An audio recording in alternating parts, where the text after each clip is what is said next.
Olá! A religião islâmica, principalmente para os povos ocidentais, é seguidamente relacionada com o machismo e o terrorismo, principalmente após os atentados de 11 de setembro às Torres Gêmeas em Nova York. Muitas polêmicas em torno de seus modos de vida e cultura são discutidas e muitas vezes invadidas com o intuito de serem interrompidas, como é o que acontece na França, por exemplo, um país que com frequência tem controvérsias com o hijab, vestimenta usadas pelas mulheres muçulmanas.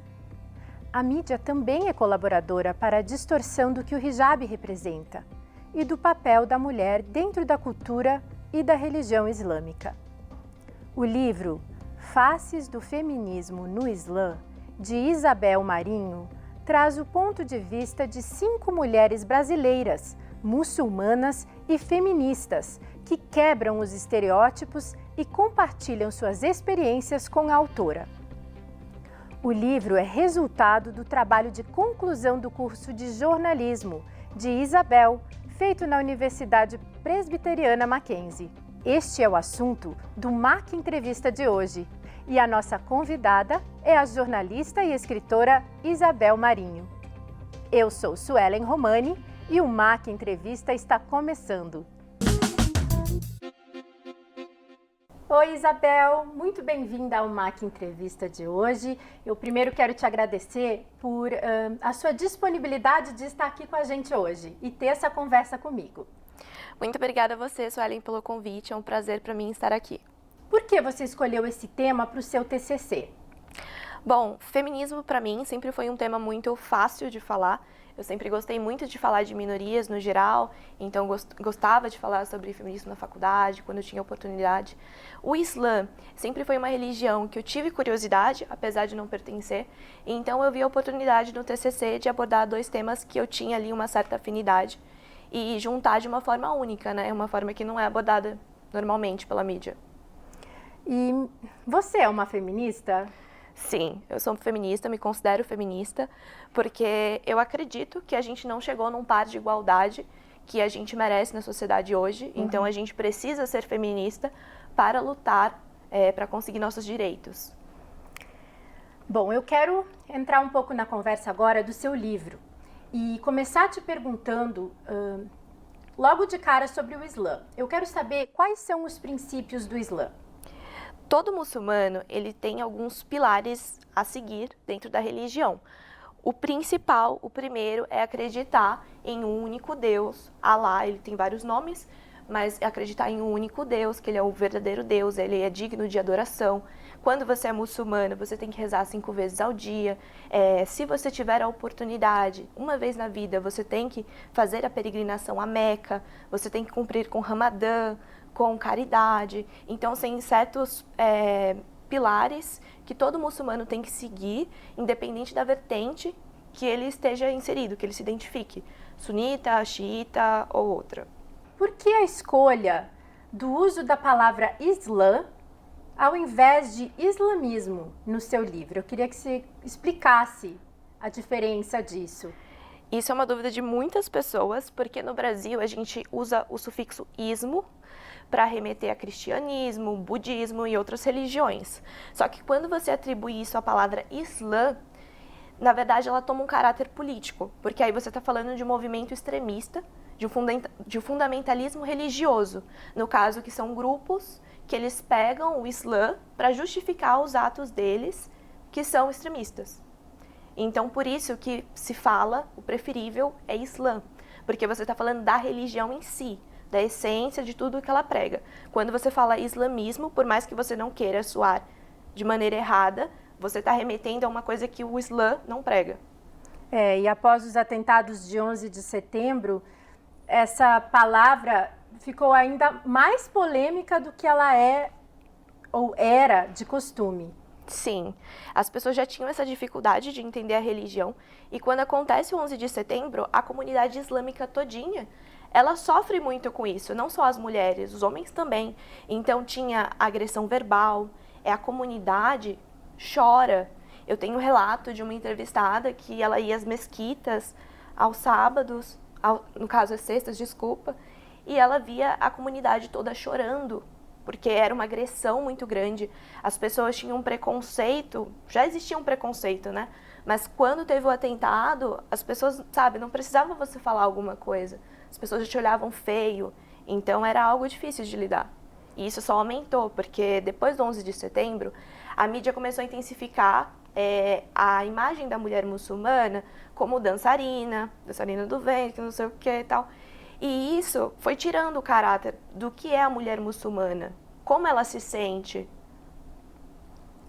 É muito interessante a gente observar, né, através do seu livro isso e a partir desses relatos.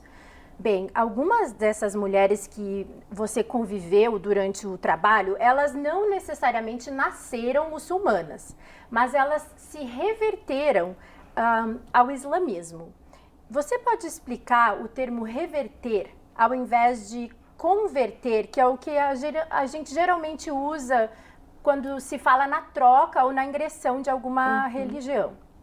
Então, não que o converter não seja usado por algumas mulheres muçulmanas, tá?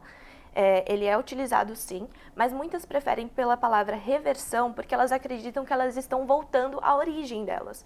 Então elas acreditam que todo mundo nasce muçulmano, porque o Islã veio para todos os humanos.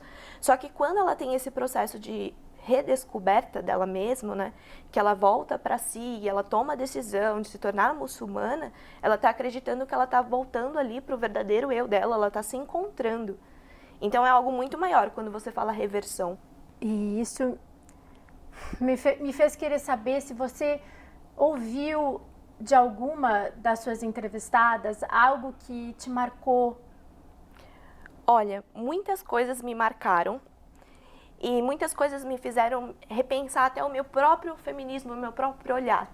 Porque o movimento feminista, ele fala muito de direitos iguais para todas as mulheres. Só que a gente sabe que na prática é uma mulher branca, uma mulher magra, uma mulher que ela não é vista de certa maneira, como se ela fosse só de ser vista oprimida, no caso das mulheres muçulmanas.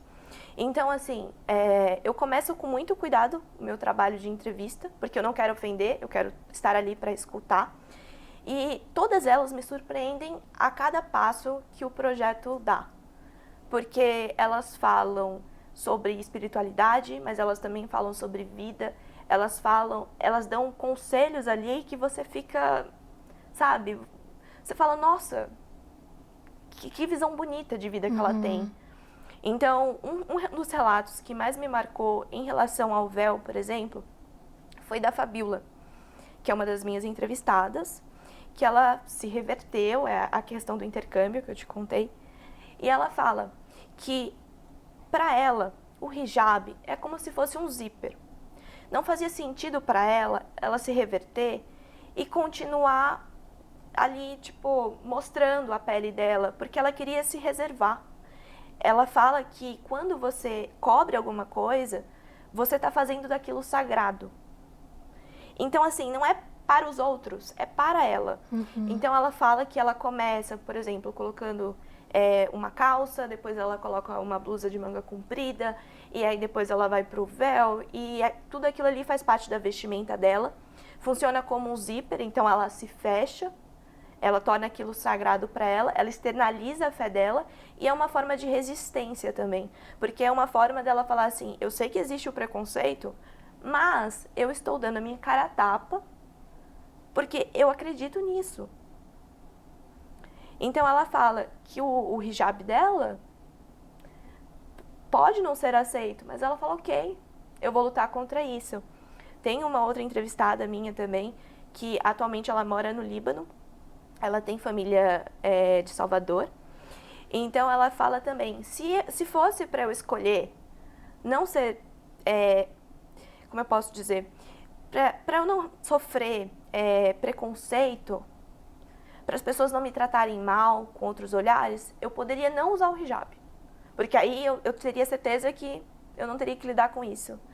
Mas o meu amor pela religião é tão grande, eu tenho tanta fé naquilo que eu acredito, que eu prefiro fazer isso. Então, não é uma escolha fácil, mas é uma escolha dela. E ela externa isso o tempo todo. E também, uma das frases que me mexe ainda muito comigo, foi uma frase que eu encerro o meu livro, que é de uma entrevistada minha, que se chama Mariam Melian, que a pronúncia do nome dela, às vezes, é difícil para mim. Mas a Mariam fala assim, o importante da vida não é você vencer, mas o que você faz com aquilo, com o que você faz com a situação.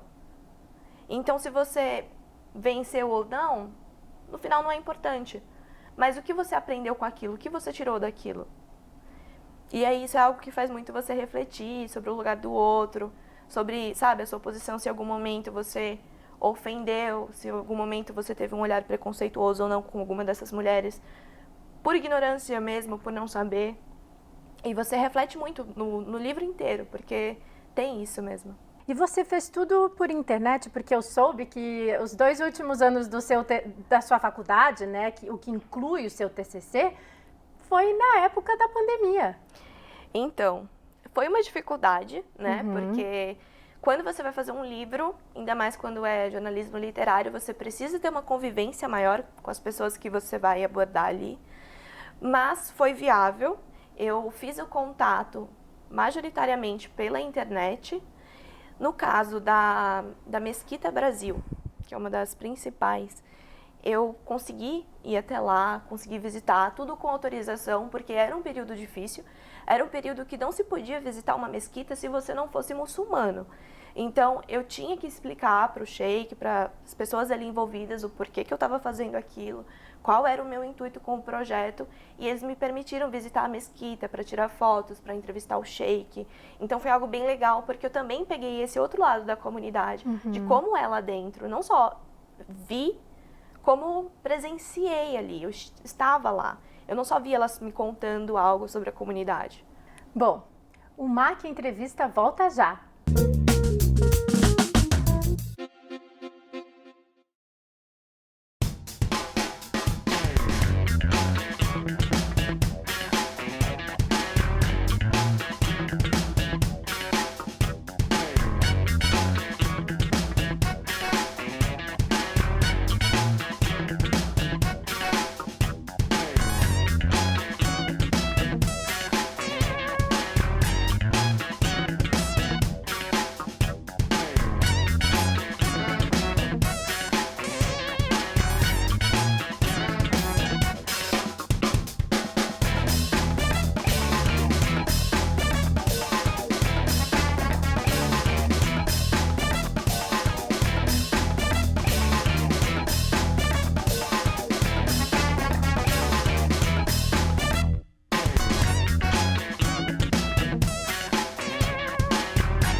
Estamos de volta com o MAC Entrevista.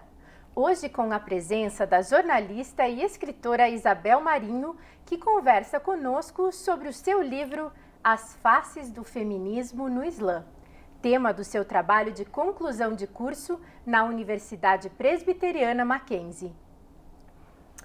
Isabel, estamos de volta e eu quero começar já perguntando para você uma pergunta que talvez seja um pouco difícil, porque eu quero entrar nesse ponto agora do preconceito, porque eu imagino que exista muito preconceito com essas mulheres muçulmanas, né? E eu queria saber um pouco sobre esses relatos, o que elas te contam sobre isso aqui no Brasil. Bom, é delicado, é difícil, porque eu tive entrevistadas que já sofreram ataques na internet, já sofreram ameaças de morte. Então, quando você fala que o Brasil, ele é um país miscigenado, que ele é um país que acolhe todo mundo, que ele abraça, que ele não é preconceituoso, e você ouve essas mulheres, você fala, não, é mentira. É mentira. Então, assim, elas têm uma dificuldade muito grande de serem inseridas na sociedade de uma maneira igualitária. Elas têm a fé delas e elas continuam sendo pessoas normais. Então, elas têm algumas que têm dificuldade para entrar no mercado de trabalho, porque elas não são aceitas. As pessoas não falam, não estou te aceitando porque você porque você é muçulmana, porque você não se encaixa. Mas as pessoas olham torto, as pessoas não dão feedback. As pessoas, sabe, não foi dessa vez e se recolhe, porque não sabe nem como abordar aquilo, mas é um preconceito que existe. Então tinha relato, e é por isso que tem que se tomar um cuidado muito grande quando se faz um trabalho desse tipo, que no caso não é a minha religião. Teve entrevistada que no caminho, no trajeto, né, para casa, num transporte público, as pessoas não sentavam do lado dela. Motoqueiros passavam e gritavam, a mulher bomba, olha a mulher bomba. Imagina isso, você todo dia, você está indo, voltando na sua vida normal e você tem que lidar com olhares preconceituosos, como se as pessoas te vissem como um ET. Você tivesse que enfrentar uma situação dessa num transporte público, na rua. E também no transporte público teve, por exemplo, um relato que uma das mulheres muçulmanas senta do lado de uma outra pessoa no ônibus e ela tá ali na vida dela normal, ela vai pegar o celular dela na bolsa e a pessoa que tá do lado dela olha pra ela como se ela fosse tirar uma bomba da bolsa, sabe? Assustada.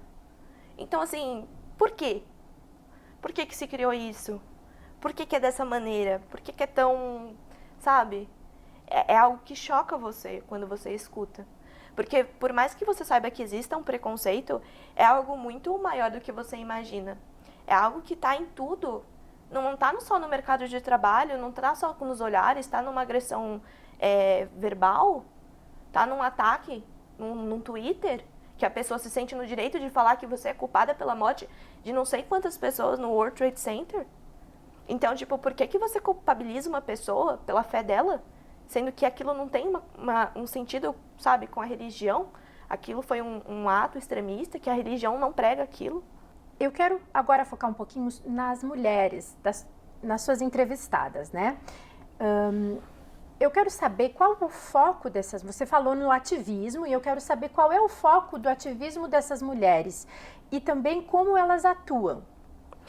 Então, elas estão muito presentes hoje, tanto no âmbito acadêmico como no digital. Então, tem mulheres que, no caso, tem uma professora, tem uma estudante, e da maneira delas ali, onde elas estão inseridas, elas usam aquilo para amplificar vozes. Então, por exemplo, nas redes sociais, ela tem um projeto que é o muçu.manas, que no caso são várias mulheres muçulmanas que pegam ali um tempo e falam, olha, vamos fazer um post sobre isso, explicando o que é o feminismo islâmico, explicando como é que o feminismo existe dentro da religião, e elas pegam pautas ali.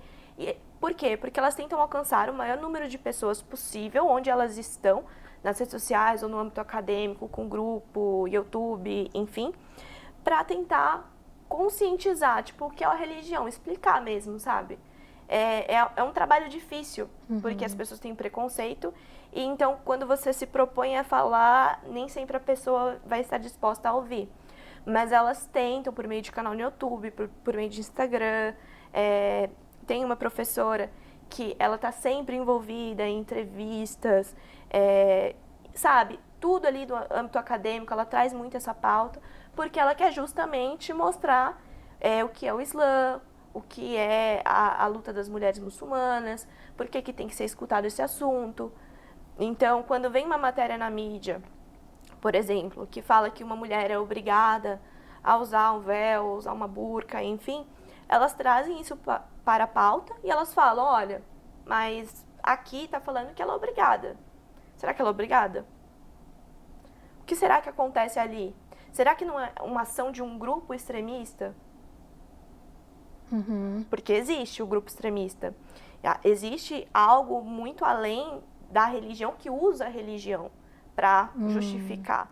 Então, elas explicam muito bem tudo que envolve o assunto, tanto no Brasil quanto fora, e elas falam bastante da questão da mídia. Bom, você comentou bastante sobre o hijab e eu quero agora falar um pouco sobre o véu, né? O véu que é usado pelas mulheres muçulmanas, que é muito importante dentro da religião. E eu gostaria que você explicasse um pouco o que é esse véu, como ele pode ser usado, qual é o seu significado para essas mulheres. O significado, já começando por ele é algo muito difícil, porque cada mulher vai considerar de uma maneira. Mas o véu é uma vestimenta que pode ser colocada de diversas maneiras. O mais conhecido é o hijab, né? No caso, ele vai cobrir ao redor da face da mulher. E no caso, ela sempre vai usar uma roupa que cubra, no caso, quase todo o corpo dela, deixando só de fora as mãos e os pés. Então, ela pode usar um vestido de mangas compridas longo, ela pode usar uma calça e uma blusa de manga comprida. Isso também forma o hijab, não é só o lenço. Ele é a forma mais conhecida, existem outros tipos de você usar o niqab, a burca. A burca, por exemplo, até os olhos fica, né, coberto ali por uma redinha, é todo coberto. Então, assim, tem que se tomar um cuidado quando se fala só de hijab, porque você também está tirando a questão cultural ali que existe em outros países, da forma de usar, da forma de utilizar o véu, cada um usa de uma maneira. E não está errado, pelo contrário, o Islã, ele acolhe essa maneira cultural, ele acolhe ali todos os países, as maneiras, enfim. Ele se adapta? Se adapta. É muito importante falar isso, porque o Islã, ele acolhe as pessoas, ele não vem com o sentido de obrigar. Então, ele não vai obrigar você a usar um hijab. Se vamos supor, no Paquistão, usarem mostrando um pouco mais o cabelo, tá tudo bem. É um jeito que elas usam e elas sentem à vontade. E tudo bem. Sobre o significado, voltando mais para essa parte.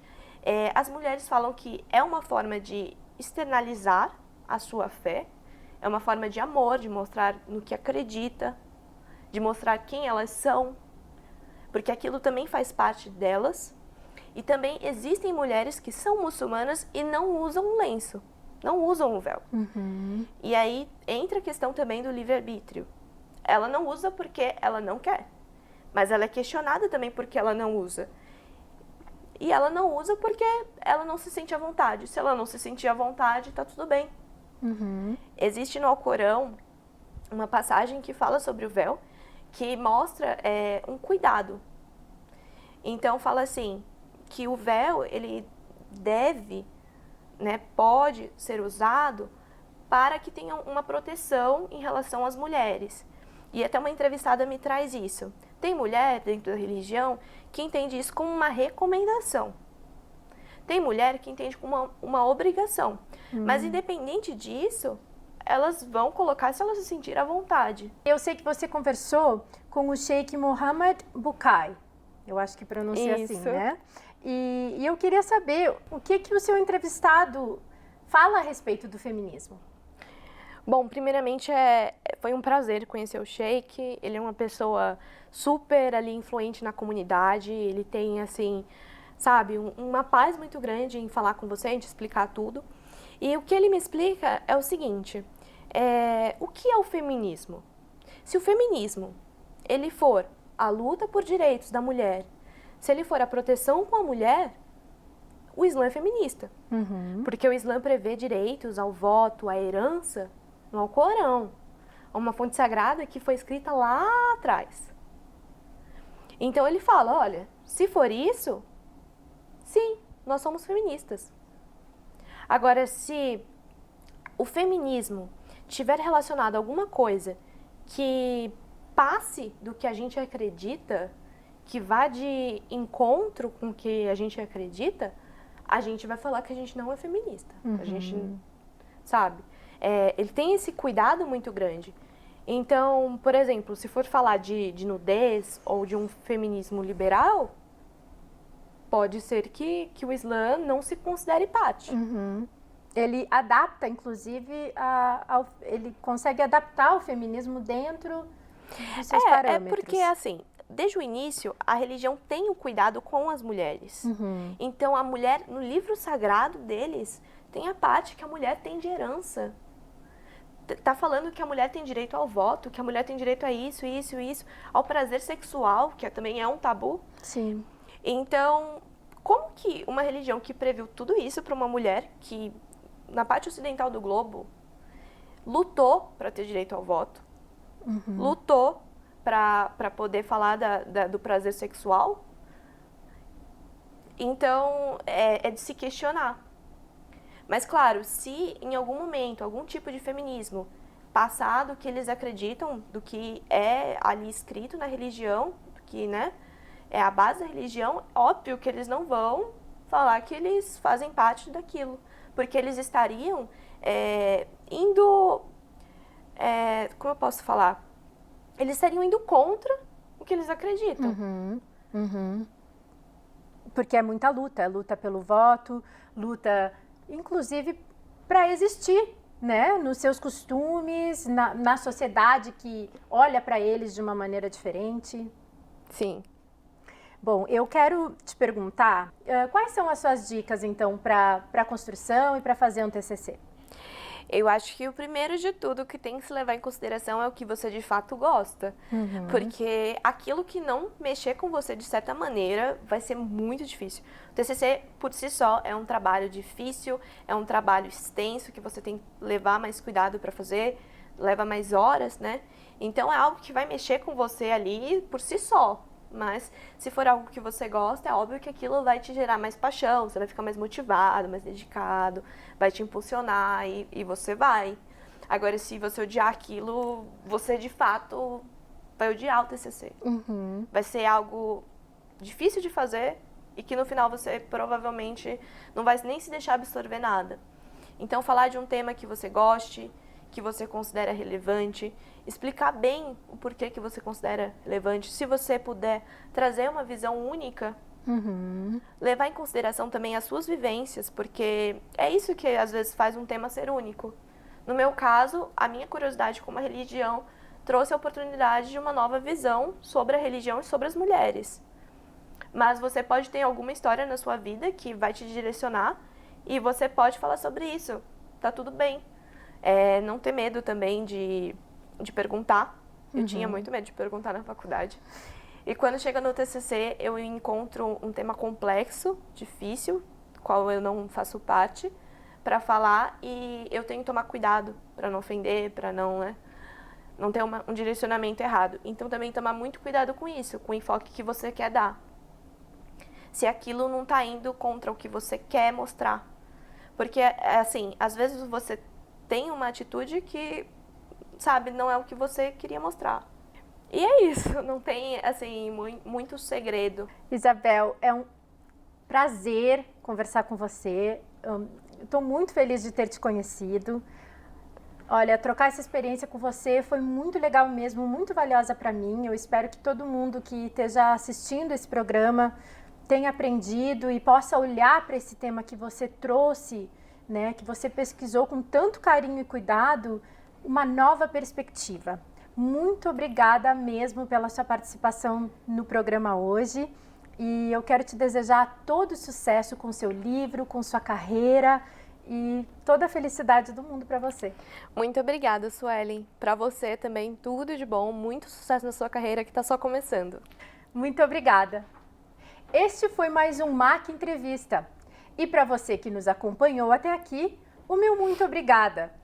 Se você quer rever este ou outros episódios do nosso programa, acesse o canal da TV Mackenzie no YouTube.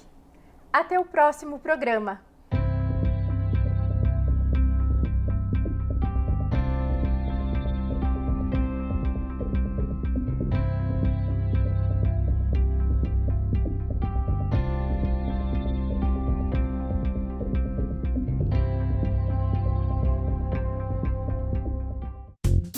Thank you.